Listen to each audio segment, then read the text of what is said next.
Today's homily is for the fifth Sunday of Lent.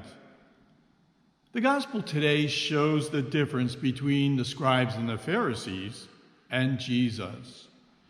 The religious leaders were concerned with the sin. Jesus was concerned with the sinner. Jesus was willing to forgive. They were wanting to condemn. The religious leaders were trying to trap Jesus, but in the end, they ended up trapping themselves due to their hypocrisy.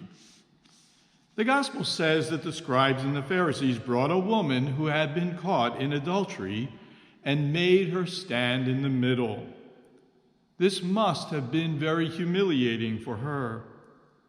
But by the end, it would be the religious leaders standing in the middle and finding themselves humiliated due to their hypocrisy.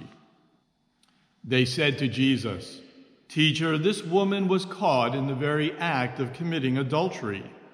Now in the law, Moses commanded us to stone such women. What do you say?" They said this to test him, so that they could have some charge to bring against him. We can see that the scribes and the Pharisees were trying to trap Jesus. They used the woman caught in adultery as a test to see how Jesus would judge her. Of course, the result of the judgment would have been death by stoning. But in the end, Jesus reverses the roles. He asks them to be the judge, not him. And he does so by insisting that the one without sin should throw the first stone. Who can judge another person if he himself is a sinner? As the scripture says, they all went away, beginning with the eldest.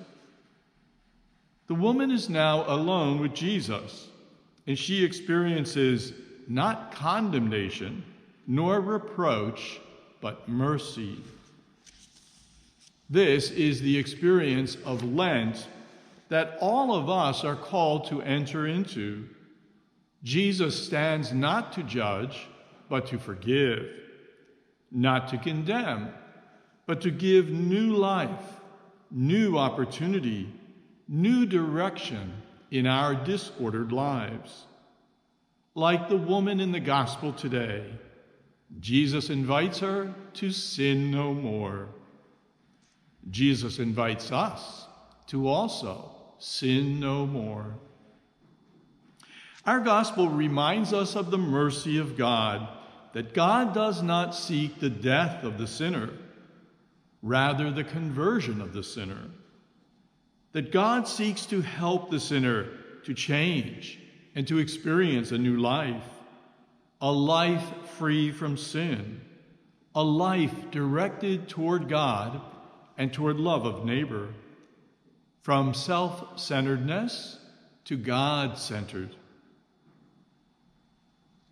For what merit would there be if in the end the woman had been stoned to death? What would the judgment have achieved? What good would it be for the community who gathered there to kill her, or for the woman herself? Even we of limited insight into the ways of God can clearly see that violence done to the sinner does not resolve the evil that was done, nor help the sinner to change. Rather, it brings an end to the possibility of change. It places those who wanted to do the stoning to be in the hypocritical position of condemning someone who was a known sinner, yet they themselves were sinners as well. What good would have come for the woman if Jesus had concurred with the scribes and the Pharisees in condemning her sinfulness and in agreeing to the judgment of death?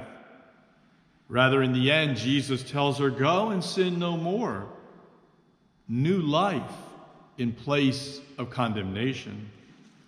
Our God is a God of life, a God who wants the sinner not to die, but to convert, not to lose because of sin, but to gain by becoming aware of sin and its attachments in our lives.